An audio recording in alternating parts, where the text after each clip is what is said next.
अस्सलाम वालेकुम जी। होप आप सब लोग खैरियत से होंगे। बड़ी इंपॉर्टेंट बात है, लोग मुझसे अक्सर सवाल करते हैं ये सर हमें बाहर जाना है, हमें राइट अपॉर्चुनिटी बताएं कि हम किस तरीके से बाहर जा सकते हैं और किस तरीके से इस मुल्क से बाहर तेजी के साथ निकल सकते हैं। तीन क्लास है हमारे यहाँ, हम अब जिस कंट्री के अंदर हैं इधर तीन क्लास है मौजूद। हमारी सबसे पहली क्लास है फर्स्ट क्लास, अपर क्लास जिसको हम कहते हैं। सेकंड नंबर के ऊपर मिडिल क्लास, थर्ड नंबर के ऊपर हमारी आती है लोअर क्लास। जो ये क्लास डिफाइन होती है आपस में, ये जो एक दूसरे के साथ ये होती है आपकी वेल्थ से। मतलब ये कि आपका जो अपर क्लास है उसके पास अपना एक पॉश इलाके के अंदर घर है, उसके पास दो से तीन गाड़ियां हैं, उसके पास सर्वेंट्स हैं, अपनी सिक्योरिटी है और उसका यूजुअली अपना ज़्यादातर कारोबार है। इसको बाहर जाने की कोई परेशानी नहीं है। इन्होंने बाहर जाने के लिए सोचना होता है, ये लोग पासपोर्ट को बाई करते हैं, जो भी कंट्री की जिधर जाना चाहते हैं उधर की पॉलिसी के हिसाब से उसको बाई करते हैं, उधर जाते हैं। यूजुअली अमेरिका कनाडा सबकी ज़्यादातर ख्वाहिश है। उधर जाते हैं, जाते ही घर भी खरीद लेते हैं, 1000 दिन गुजारने होते हैं और ये गुजारने के बाद फौरन वापस भी आ जाते हैं। सेकंड नंबर के ऊपर आ जाता है, वापस इसलिए आ जाते हैं कि इनको पता है कि पाकिस्तान की लाइफ से अच्छी लाइफ और कहीं नहीं मिलेगी इनको, क्योंकि यहाँ पे इनके पास वो सब कुछ है और जिस तरीके से यहाँ पे मेंटेन हो रहा है, अगर यही लाइफस्टाइल वो उधर मेंटेन करेंगे तो उनके साथ क्या होगा। फिर आ जाती है मिडिल क्लास, तो आम आवाम। ये यूजुअली नौकरी पेशा लोग होते हैं और इनकी जो एवरेज सैलरीज हैं वो तकरीबन घर की आमदनी वो 4 से 5 लाख रुपए होती है, जो दो तीन भाई मिला के 4 लाख, 5 लाख रुपए, 6 लाख, 5.5 लाख इस तरह से एवरेज में बना लेते हैं। इन लोगों के घर में यूजुअली सर्वेंट्स नहीं होते। मिडिल साइज के घर में ये लोग रहते हैं, नॉर्मल इलाके के अंदर ये लोग रहते हैं। घर में एक या दो गाड़ियां होती हैं बगैर ड्राइवर के, जो कि ये लोग खुद चला के जा रहे होते हैं। ये लोग अच्छा खाते हैं, उनके बच्चों के स्कूल भी जो है ये मुनासिब स्कूलों के अंदर पढ़ाते हैं और सेविंग्स इनके पास यूजुअली नहीं होती। महीने के आखिर तक ये भी खाली हो जाते हैं, लेकिन अपनी लाइफ को अच्छे तरीके से जी रहे होते हैं। यूजुअली इनके घर में ज़्यादातर घर के मर्द ही होते हैं जो काम कर रहे होते हैं और लाइफ सुकून के साथ इनकी चल रही होती है, क्योंकि यूजुअली जॉइंट फैमिली सिस्टम में भी ये लोग रह रहे होते हैं। अब आ जाती है लोअर क्लास, गरीब आदमी। गरीब आदमी के पास कोई ऑप्शन नहीं होता, वो हमेशा बाहर जाने के लिए सोचता है कि मैं किस तरीके से बाहर निकलूं। लेकिन उसके पास आजकल ये हालात हैं कि एक शहर से दूसरे कोने में नहीं जा सकता, तो वो बाहर जाने का कारण। अब आ जाता है मेन टॉपिक कि हम बाहर कैसे जाएं। देखें, कैसे जाएं से मुराद बाहर जाके क्या करें, उधर जाके क्या सिलसिला करना चाहिए। देखिए, अपर क्लास वालों के लिए तो मैंने आपको बता दिया कि उनके लिए तकलीफ नहीं। अब आ जाती है मिडिल क्लास, जो कि सबसे ज्यादा भी परेशान घूम रही है। यूएस जाने के बाद एक महीने का एवरेज तनख्वाह जो होती है वो तनख्वाह एक इंडिविजुअल की एवरेज तनख्वाह जो लगती है वो लगती है अप्रोक्सीमेटली 2800, 3000 एवरेज। जिधर वो स्टोर पे काम करता है, जिधर वो कार वॉश के ऊपर काम करता है, जिधर वो किसी मार्ट में काम कर लेता है, घंटों के हिसाब से उनको पे मिल रही होती है। अगर वो देसी से टकरा जाते हैं तो देसी तो उनके साथ और बुरा हाल करते हैं, कहते हैं जी हम 12 15 डॉलर आपको पर घंटा नहीं देंगे, हम तो आपको 8 डॉलर देंगे, 8 डॉलर के हिसाब से देंगे। वो मजबूर होता है। वो कच्चे पक्के का भी फर्क है कि जी पासपोर्ट कच्चा है पक्का है, तो वो उस हिसाब से लग जाते हैं। अब जब महीना पूरा गुजारते हैं तो महीने के अंदर उनको 2,500 3,000 डॉलर मिलते हैं। तो उसके बाद उनको रियलाइज होता है कि जी एक फैमिली, मियाँ बीवी दो बच्चों का रहने का खर्चा तकरीबन एवरेज 5,500 डॉलर के करीब है। मतलब ये कि एक कॉन्डो भी आप लेते हैं जिसके अंदर, तो वो कॉन्डो भी आपको मिल जाता है कुछ 1800 से 2,000 डॉलर तक का पर मंथ। तो आपकी 70% तनख्वाह तो सिर्फ रेंट के अंदर चली जाती है। उसके बाद इलेक्ट्रिसिटी, उसके बाद ग्रोसरी, उसके बाद फ्यूलिंग और डिफरेंट बहुत सारी चीज़ें आ जाती हैं। तो वो तो आप मैनेज कर ही नहीं सकते एक बंदे की तनख्वाह पे। फिर आप लाते हो अपनी बेगम को कि वाइफ जी अब आपको भी काम करना पड़ेगा। वाइफ वो वहां पे सुकून के साथ बहुत आराम कर रही थी, अब आप तो कमोड साफ कर ही रहे हो, उधर मॉप भी कर लेते हो, स्टोर के अंदर कमोड भी, वॉशरूम भी साफ करते हो, ग्रोसरी भी मेंटेन करते हो, मर्चेंडाइजर्स आते हैं उनको भी देखते हो, कस्टमर्स आते हैं उनको भी देखते हो। अब इसी काम के ऊपर आपने अपनी वाइफ को भी लगा दिया। अब वाइफ जी भी काम करने लग गई हैं उधर, जो कि यहाँ के ऊपर सुकून से 11 साढ़े 11 बजे सो के उठती हैं। अब बस, तो 16-16 घंटे की दोनों की ड्यूटी, दोनों ने कहा कि जी हमें पैसे बनाने। इंस्पिरेशन क्या है इन सारी चीज़ों का? इंस्पिरेशन ये है कि अ, मेरे चचा, मामू, ताया 20 साल पहले यूएस आए थे, आज उनके पास लेक हाउस है, तो हमारे पास भी होगा। देखें, जैसे कराची सिटी ऑफ लाइट्स है, ठीक है? इसी तरीके से लेकिन लाइट नहीं, ठीक है? इसी तरीके से यूएस कहलाता है लैंड ऑफ अपॉर्चुनिटीज। तो कोविड के बाद से पूरी दुनिया के अंदर जो इकोनॉमिकल हालात हैं, वो उसमें बहुत बड़ा चेंज आया है। तो अब वो भी लैंड ऑफ अपॉर्चुनिटीज नहीं रहा। इनफैक्ट कनाडा का तो और बुरा हाल है। तो वो राइट टाइम पे गए थे, वो 20 साल 25 साल पहले जो गए थे उस वक्त अपॉर्चुनिटीज थी। तो आप फिर भी ये सोचते हो कि नहीं यार, चले मैं जाऊंगा, एटलीस्ट मैं जा रहा हूँ, मैं कुछ तो कर रहा हूँ, मेरे बच्चे पढ़ लेंगे, तो वो कुछ बन जाएंगे, मेरी नेक्स्ट जो जनरेशन है वो सही हो जाएगी अगर हम आज मेहनत कर लेंगे।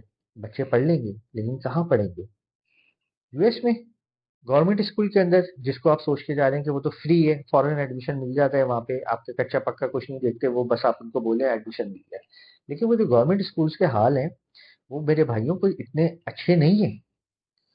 वो, अगर आप इंटरनेट के ऊपर थोड़ा सा सर्च करें और अभी देखें कि उधर जो अभी फायरिंग के इंसिडेंट हुए हैं जिसके अंदर बच्चे मारे गए हैं, रेसिज्म को लेते हुए, देसी के साथ, वो गोरे बच्चे देसी बच्चों के साथ क्या करते हैं, बच्चों का कॉन्फिडेंस किस तरीके से शेक होता है, बच्चों का स्कूल जाने में दिल नहीं लगता, किस तरीके से बुली करी जाती है, वो सारे वही स्कूल हैं।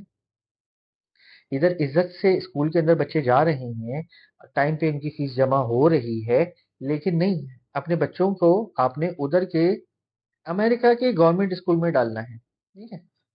कोई मसला नहीं है जी। तो अपर क्लास नौकरी आपको वहां पे मिलनी नहीं है।